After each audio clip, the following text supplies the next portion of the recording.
여러분 안녕하십니까. 4월 14일 새벽이 되었습니다. 전sek입니다. 벌써 4월도 중순입니다.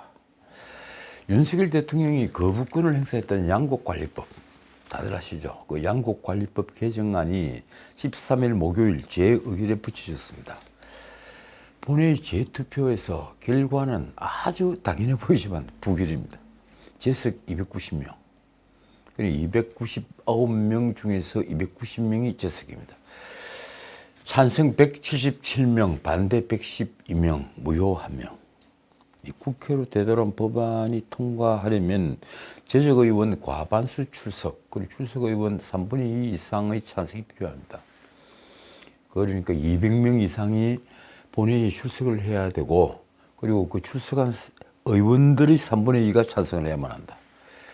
그래서 이 야당인 이 민주당은 저는 참석하고 저는 찬성을 하겠지만 여당인 국민의힘이 그 표결에 참여하지 않으면 재의결이 되어버린 구조입니다. 그래서 이번에도 참여는 했습니다. 자, 4월 23일 국회 본회의를 통과했던 양곡관리법 개정안 내용은 다들 알고 계시죠? 쌀 생산량이 평년보다 3%에서 5% 정도 증가를 하거나 그 쌀값이 평년보다 5%에서 8% 정도 떨어지는 경우 정부가 초과 생산된 쌀을 모두 매입하는 게 핵심입니다.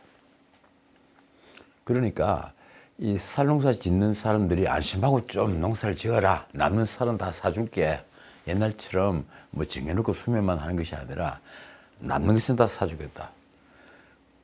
농촌 경제 인구는 그래서 이 법이 시행이 되면 2030년까지 연평균 적어도 1조 원의 세금이 들어갈 것으로 예상을 했습니다. 그런데 제가 어제도 말씀드렸지만 현 수매 제도로도 이 문재인 정권 5년 동안 낭비를 한 쌀 수매 가격과 그리고 관리 비용 모두 얼마인지 아십니까? 무려 4조 4천억 원입니다. 조금 빠집니다. 4조 3,900 몇십억이죠. 그러니 양곡법이 그대로 시행이 됐더라면 우리 재정에는 엄청난 부담이 됐을 겁니다. 적어도 앞으로 향후 5년간 10조 원 가량이 쌀 농사를 짓는 농가를 위해서 써야 한다. 그리고 쌀 농가에도 결국은 독약이 되는 총체적 악법이었던 것입니다. 이 국회 절대 다수당인 민주당이 이런 양곡관리법 같은 법안을 왜 밀어붙였을까요? 왜일까요? 불과 1년 전 민주당 정권에서 막았던 법안을 말입니다. 문재인 때 막았습니다. 이 법 하면 안 된다고. 그런데 왜 밀어붙였을까요? 바로 총선 때문입니다. 텃밭인 호남을 비롯해 농민들은 이 달콤한 꿀물로 보였던 이 법안에 모두 환호를 했습니다. 이 법안을 자신의 1호 법안으로 부르고 이 본회의 직회부로 밀어붙였던 이재명은 이 법을 쌀값 정상화법이라고 불렀습니다. 쌀값 정상화법이라고 하면서 식량 주권을 지키는 법안이라고도 했죠. 어쨌든 진실은 바뀌지 않습니다. 이 양곡관리법은 결국 혈세만 쓰고 농업을 파괴하는 법인 것은 변함이 없는 진실입니다.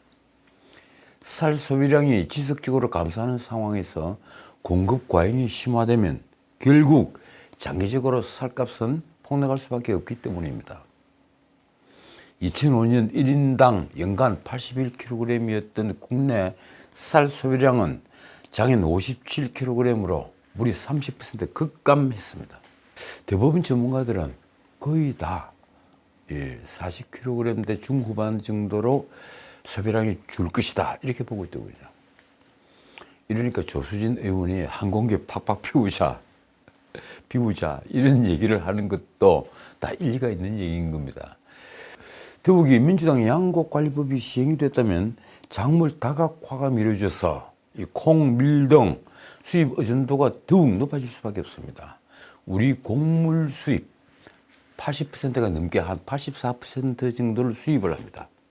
이 동물들의 사료까지 포함해서 말입니다.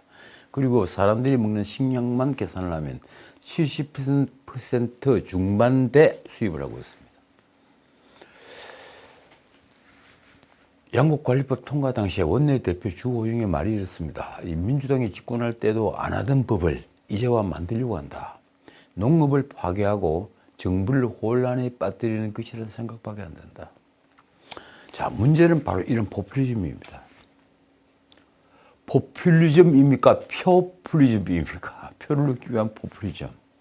그 양곡법은 시작일 뿐이라는 것입니다. 거대 야당의 입법 폭주가 계속이 되죠. 그래서 수십조 세금 청구서가 앞으로 나게 될 것이다. 언론은 이 점을 우려하고 있습니다. 농민들을 타깃으로 한 양곡법 개정안을 통과시킨 후에도 민주당은 당장 이 노인을 대상으로 한 기초임금 인상, 그래 기초임금을 30만 원에서 40만 원으로 올리는 그 내용입니다. 그리고 청년층을 대상으로 한 학자금 무이자 대출,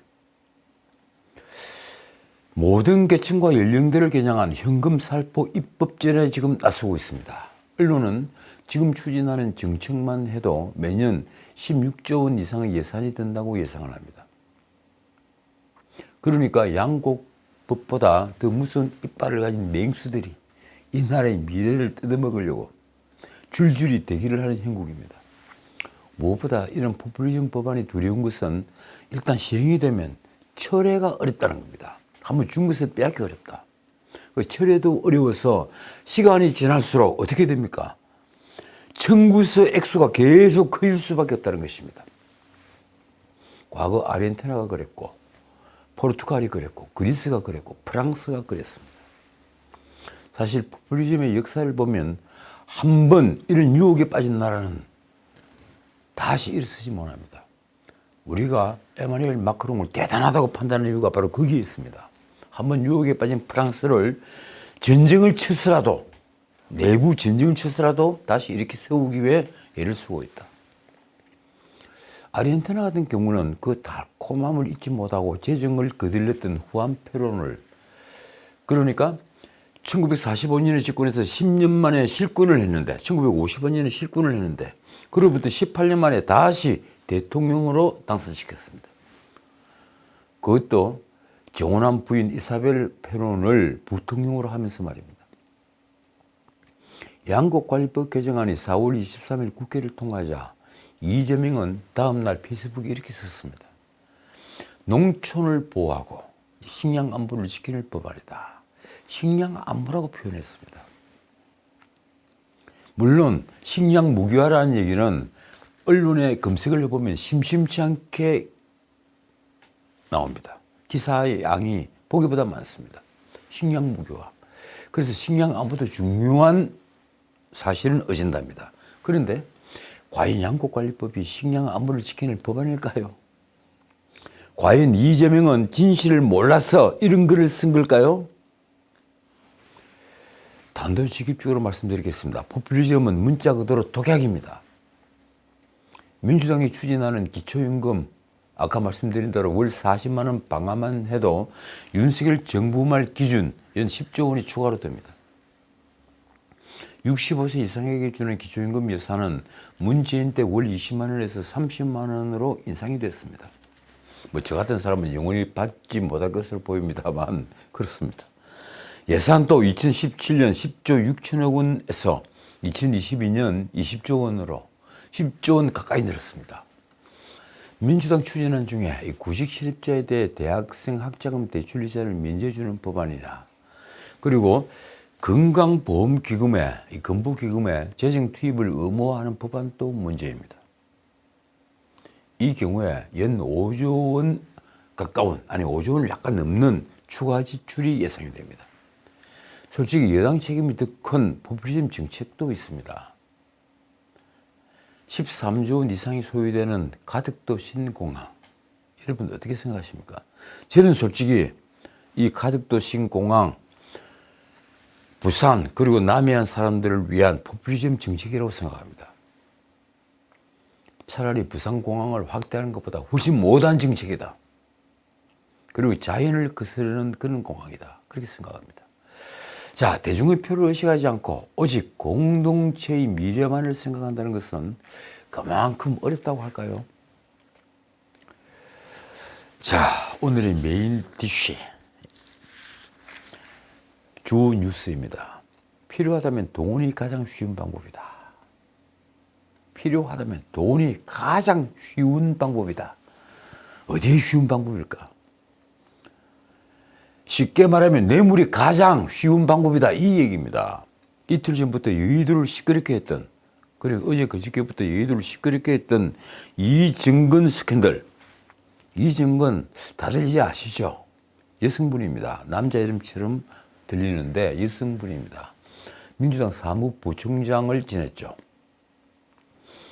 그리고 구속되어서 징역 4년 6월을 받았습니다. 이 이정근이라는 민주당 사무부총장의 휴대폰에서 시작된 돈 봉투 스캔들. 이 돈 봉투 스캔들이 민주당이 속 깊이 쓰고 있었다는 것을 보여주었습니다. 어떻든 민주당은 지금 대장동에다가 이 송영길 캠퍼 돈 봉투 의혹까지 전현직 의원 10여 명이 수사선상에 올라왔습니다. 이게 오늘 또 모든 인터넷 톱 기사로 다 나와 있습니다. 돈이 연관된 의혹으로 검찰 사정 칼날 위에 올랐다는 걸 뭘 의미하는 걸까요? 곧 정치 생명이 걸렸다는 것을 의미합니다. 그러니 지금 민주당 의원들이 제 정신이겠습니까? 언론은 꼬리에 꼬리를 무는 의혹으로 수사 반경이 넓혀지면서 검찰과 민주당 사이에 전쟁이 본격화될 수 있다는 관측이 나온다 이렇게 썼습니다. 그런데 그런 전쟁의 결과는 언제나 뻔하죠. 죄 지은 놈이, 감옥 가는 놈이 바보가 되어버리고 사망을 해버리고 전사를 하는 그런 전쟁입니다. 어떻든 서울중앙지검 반부패 수사 부들 지금 무척 바쁩니다. 1부, 3부는 대장동 백현동 사건 수사에 총력을 다하고 있죠. 거기 검사들 파견까지 받아서 우리 숫자가 20명이 훨씬 넘습니다. 그런데 2부는 뭐 할까요? 바로 이 문제. 오늘 나온 뉴스가 2부에서 수사하는 내용입니다. 검찰은 2021년 5월 민주당 당대표 선거 당시에 국회의원 대의원에게 뿌려진 금액을 9천만 원으로 특정을 했습니다. 아니 9,400만 원으로 나오더군요. 아까 나온 뉴스는 말입니다. 전날에 현역 의원 압수수색을 두고 검찰이 한 설명이 이렇습니다. 송영길이라는 특정 인물 당선을 위해 돈 봉투가 전달된 정황이 포착돼서 전날 대대적인 압수수색 등 강제 수사에 착수했다. 그런데 다만 당시 당선자인 송영길에 대한 수사는 피의자나 수사 대상자라 말하기 어렵다고 했습니다. 그는 지금 파리에 가 있죠. 참 우리 정치인들 편합니다.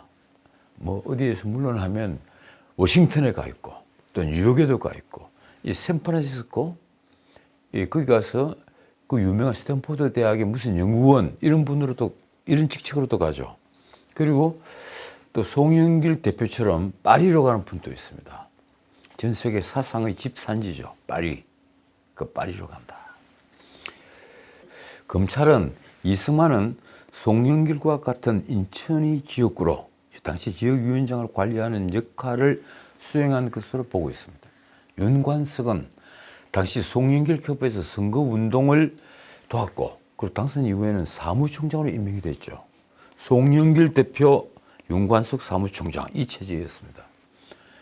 결국 검찰 수사의 최종 종착지는 송영길이 될 수밖에 없다는 게 바로 민주당을 잘 아는 사람들의 지배적인 관측입니다. 필요하다면 돈이 가장 쉽다. 다시 되뇌보지만 정말 명언입니다. 필요하다면 돈이 가장 쉽다. 이정근 스캔들에 등장하는 자로서 돈 봉투를 마련했다는 강래구 한국감사협회장이 한 말입니다. 이정근과 통화해서 한 말이죠. 그게 이번에 포렌식을 해서 다 들통이 난 겁니다.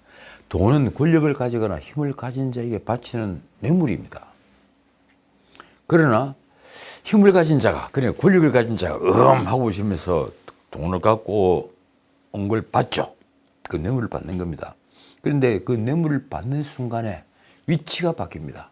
앉아있는 자리는 그대로인지 모르겠지만 돈을 받는 자는 돈을 준 사람, 엎드려서 돈을 바친 사람의 노예가 되는 것입니다. 노예는 돈으로 살 수 있는 것이다. 기트맨이라는 유명한 말입니다. 여러분들 앞으로 돈을 받는다면요, 어른들에게서만 받으십시오. 어른들에게서 받는 돈은 절대 나쁜 돈이 아닙니다. 그런 뇌물이 아니니까 말입니다. 자, 이번에는 돈과 연관된 초대형 게이트, 이 대장동 구속 뉴스부터 말씀을 드리겠습니다. 그리고 나서 나중에 다시 방금 말한 이 송영길 대표 선출 때 이 문제를 조금 더 짚도록 하겠습니다. 대장동을 본격 설계하던 당시 우리은행에서 대장동 개발 사업을 검토하면서 특혜 시비를 우려한 내부 보고서를 작성한 사실이 최근에 확인이 되었습니다. 결국 우리은행은 성남의 뜰 컨소시엄에 자본 출자를 하지를 않았습니다. 처음에 하겠다고 해서 들어간 거죠. 그런데 결국은 포기를 했다. 그러나 1,500억 원의 대출 의향서가, 그러니까 우리은행이 1,500억 정도의 대출을 해줄 의향이 있다는 대출 의향서가 대장동 일당이 민간 사업자로 선정되는데 영향을 줬는지가 지금 쟁점상으로 떠올랐습니다. 1,500억을 빌려줄 수 있다는 대출 의향서가 없었다면 과연 성남의 뜰에 시행사 자격을 줬겠느냐? 주지 않았을 것이다. 그 얘기죠. 검찰은 우리은행 이사회 의장이었던 박영수가 우리은행이 대장동 컨소시엄에 참여하도록 영향력을 행사했다고 보고, 그리고 우리은행이 참여를 철회한 이유와 그 과정에 대해 수사를 하고 있습니다. 제가 지난 방송에서 말씀드렸죠. 우리은행이 빠져나갔다. 그 과정에서 남욱에게서 김만배로 일당의 주도권이 옮겨간 겁니다. 그래서 또 다른 복선이 있었던 게 아니냐. 우리은행이 컨소시엄에서 빠지면서 남욱에게서 김만배로 주도권이 옮겨가도록 하는데 박영수가 뒷배가 된 게 아니냐 하는 의혹은 그래서 나온 겁니다. 제가 지난번에 이미 말씀을 드렸습니다.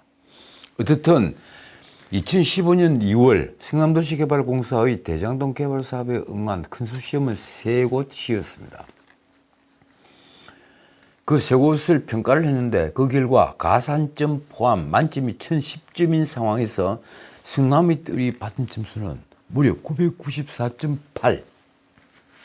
그러니까 거의 만점을 받은 겁니다. 성남의 뜰은 994.8점을 받아 우선 협상 대상자가 되었습니다. 한국산업은행 컨소시엄과 메리츠종합금융 컨소시엄은 90점이 넘는 큰 점수 차로 2, 3위가 되어서 탈락을 했습니다.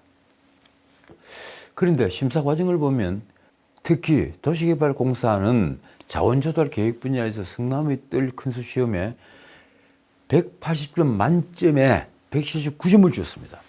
1점만 빠진 겁니다. 성남의 뜰 컨소시엄에 국내 5대 은행인 하나은행, 국민은행, 우리은행, 신한은행, 그리고 NH농협, 이 5대 은행이 모두 공모에 참여를 했던 득택이었습니다. 당연히 만점을 받죠.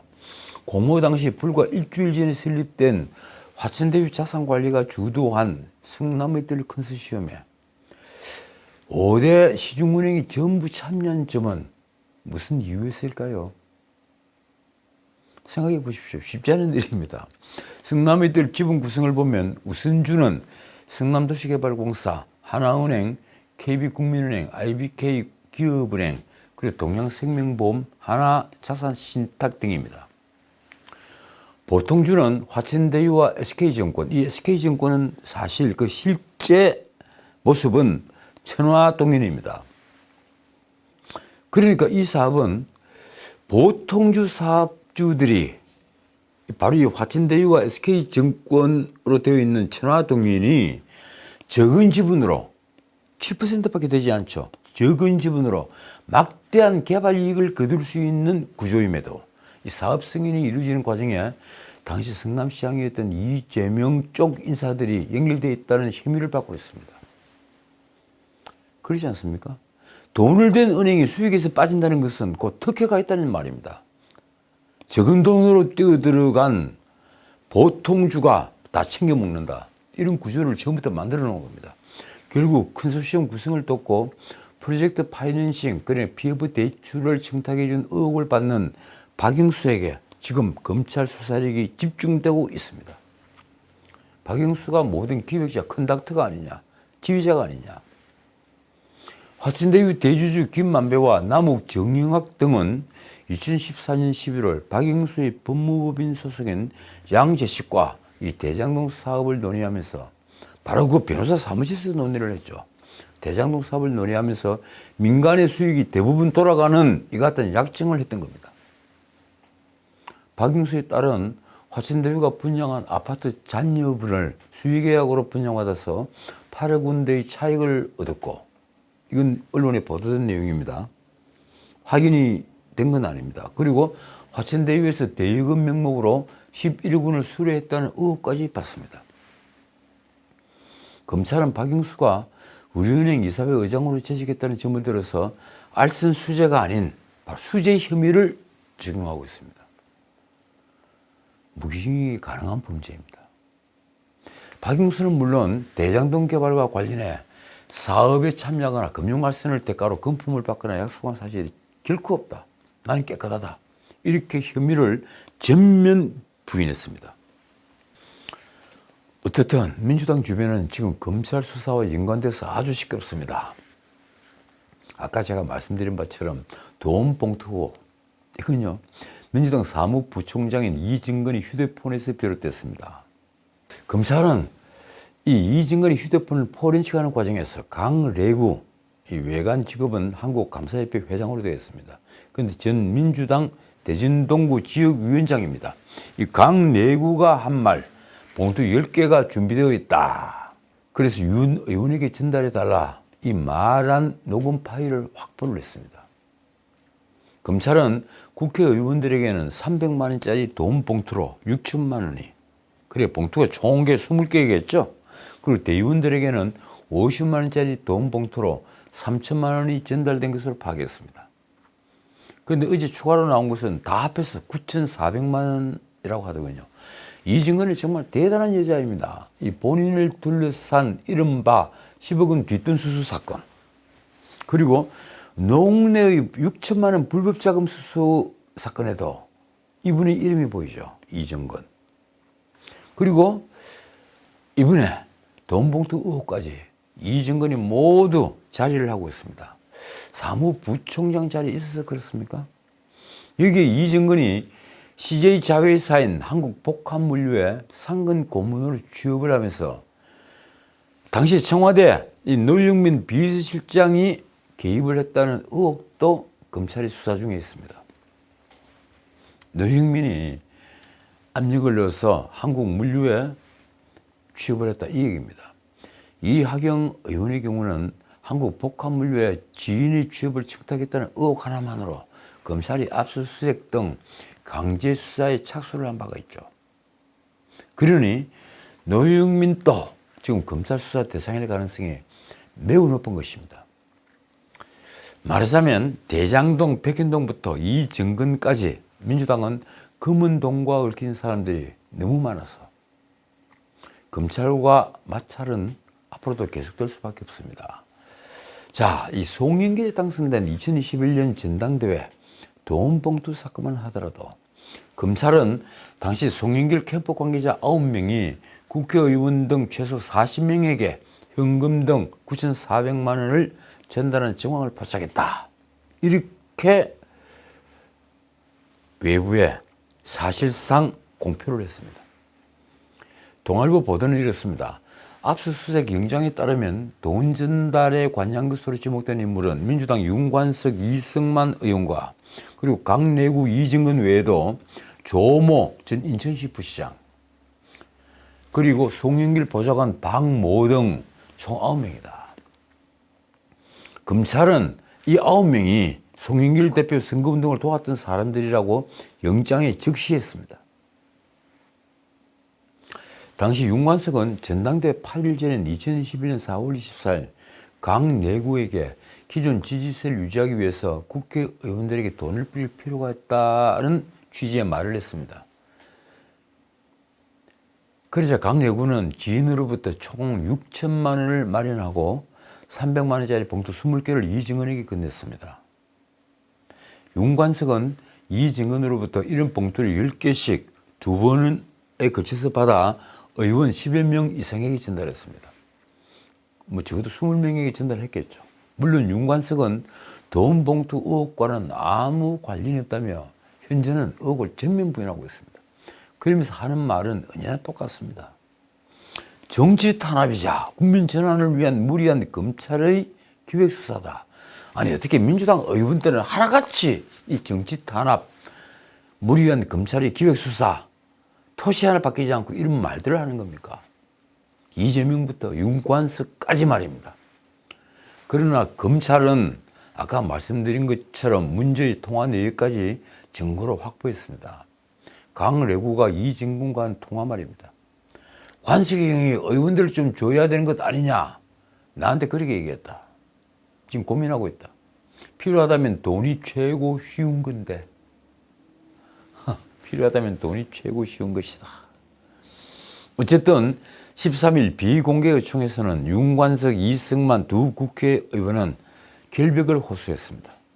과연 윤관석의 말처럼 검찰이 정치 탄압이자 국민 전환을 위한 검찰이 무리한 기획 수사일까요? 이 증거는 이미 10억 원 수수 혐의로 아까 말씀드린 대로 12일 1심 선고에서 징역 4년 6개월을 선고받았습니다. 요즘 검찰이 백현동 수사와 연이은 재판으로 초조할 이재명이 오히려 여유를 부리더군요. 이렇습니다. 정부의 장기가 압수수색이다. 민주당 안팎에서는 당 전반의 사법 리스크가 계속 커지고 있는 것을 우려합니다. 특히 이진근 음성 녹취 파일에서 봉투 10개가 언급이 됐고 그 액수도 9천만 원에 달하는 만큼 다른 의원들도 언제든 수사 대상이 될 수가 있습니다. 비록 윤관석, 이승만 이 둘뿐이 아니라는 얘기입니다. 언제든 오늘이든 내일이든 언제든 또 다른 의원들을 압수수색할 수 있다. 국민의힘은 이진근 게이트라고 규정을 했습니다. 김기현 대표가 최고위원회의에서 한 말이 이렇습니다. 돈 봉투 선거가 169석을 가진 원내 일당의 당내 선거에서 횡행하고 있었다면 경악하지 않을 수 없다. 이쯤 되면 민주당 전당대회는 돈당대회, 그리고 쩐당대회라고 표현될 정도다. 자, 오늘은 여기까지입니다. 이재명 성남시장 시절의 게이트들 이제 대장동을 지나 백현동으로 가고 있습니다. 김인석 다들 알고 계시죠? 구속영장이 청구된 사람. 이재명이 성남시장 출마 때 선대본부장 출신, 그리고 백현동의 로비스트.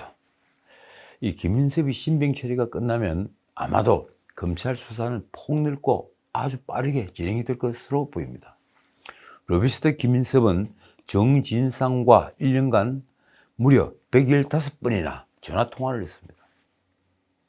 검찰이 최근 확보한 유동규의 진술도 있습니다.